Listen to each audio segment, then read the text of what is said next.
everyone, and welcome back to the program. I'm sitting here with Patrick. Patrick, thank you so much for being part of the program today. Yeah, thank you, Miguel. It's an honor to be here today. I'm very excited to do this with you today. Yes, sir. For those who are not familiar with the work you're doing, let them know about yourself. Yeah, so first and foremost, as Miguel mentioned, I'm Patrick. I'm hailing from Toronto, Canada, up at the north border, or depending where you are. I am a men's personal development coach, and that's my aim to help men become the best version of themselves.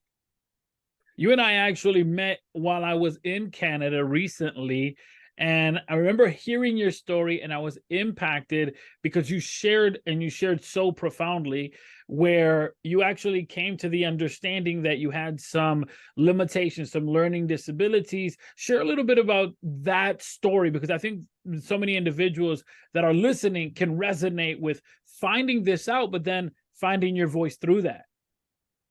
Yes, absolutely. I'll share that part of that story. It's pretty long, but I'll keep it like very as detailed as possibly can. So keeping it there. It started when I was 5 years old. I was diagnosed with a learning disability, in which I was going through a lot of different tests and everything else as a kid, which I didn't know at the time. It was important for me to go through that. And then until then, I was placed in those classes, which at that time I didn't realize how much of impact that created me. And then that impact has carried me through every single year, leading to grade school, high school. And then I knew that from high school, I needed to really make sure that I'm free from this label, because I knew I had so much in me to really give. And I fully understood that in order for me to keep leveling up, I really need to be away from my past. But also at the same time, I need to learn how to acknowledge how to move forward with this emotion trauma, which I noticed I accumulated up to near my late 30s, because I didn't know how to navigate that, and I didn't realize how much it has really held me back in terms of what I could have done much better in resolving very common issues I have with, let's say, with family, or in my many friendships and relationships that I have with people. And I noticed there are times where I did the other property, which I've done better. But at the same time, there's no excuse for me to know that I can learn from my past and be a better person now. So it's just me now sharing my story to those with the similar concept I had, to really know that they can achieve success and really go through all of these life navigations where you have role models like myself and have people who have been there, and knowing that whatever you choose to do, there's a lot of ways how to navigate it, and also understand that there's limitless possibilities that you can make things happen for yourself. People that are going through and discovering these areas of themselves to discover, we talk a lot about becoming a better person, but the discovery process of, man, I was limiting myself, like you said, right? I didn't realize it. Sometimes that can be just so hard for that person that's just coming through on the discovery side of things. What strategy could you provide them to push forward? Yeah, you came to the realization that maybe you were limiting yourself, but now that you realize that, what strategy could they implement to move forward? I would say the best strategy is to really volunteer for any opportunity that comes your way. It could be even speaking more on stages, or it could be just volunteering for any kind of volunteer work, whether it could be be involved in planning on events, or taking on a small leadership role, and then from there just keep building up there.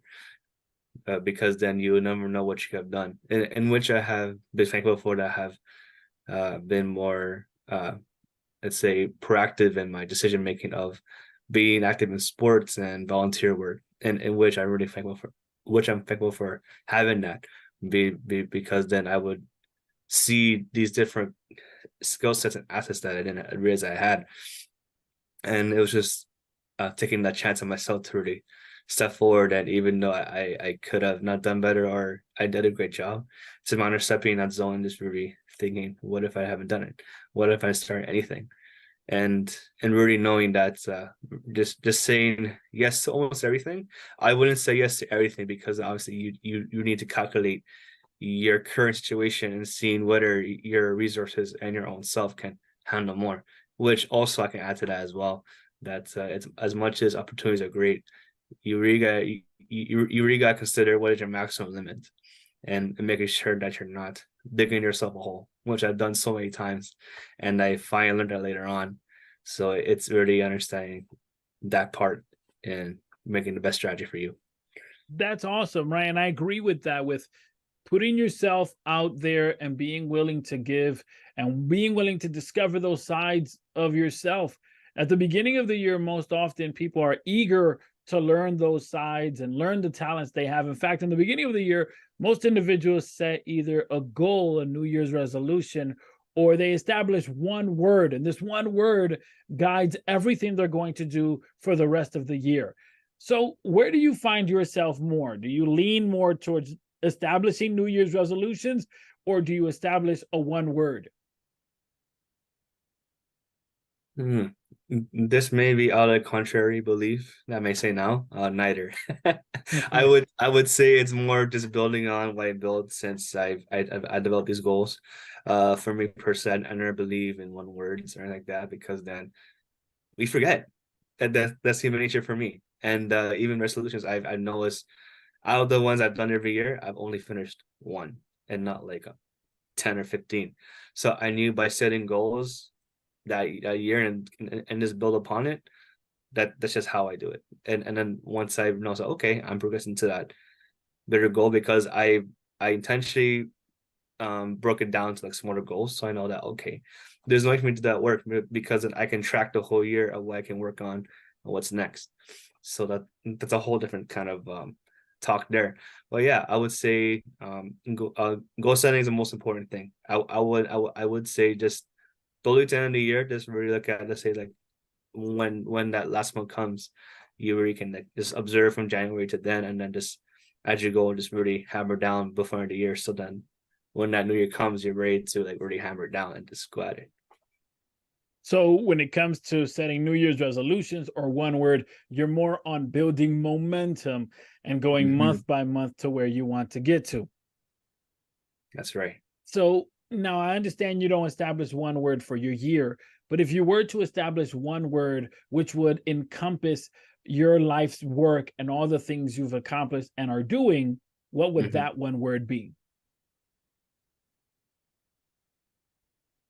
Mm. It's really give some thought. I would say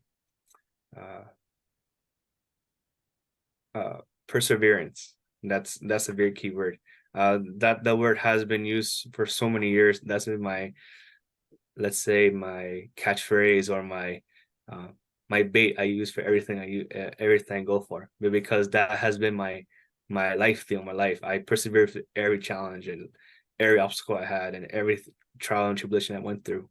So it's really made it just really, because I literally have it on my wall.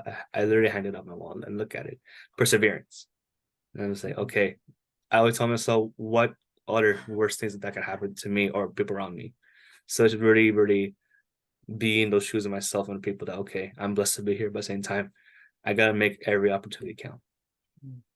Powerful. Patrick, for those who are connected and want to get connected with you, how could they do so? Sure. So I have Facebook, and it's my full name, Patrick Richard Garcia. That's my full name. And I'm mostly the guy with the fedora hat. So if you find a fedora hat, that's me. That's my brand.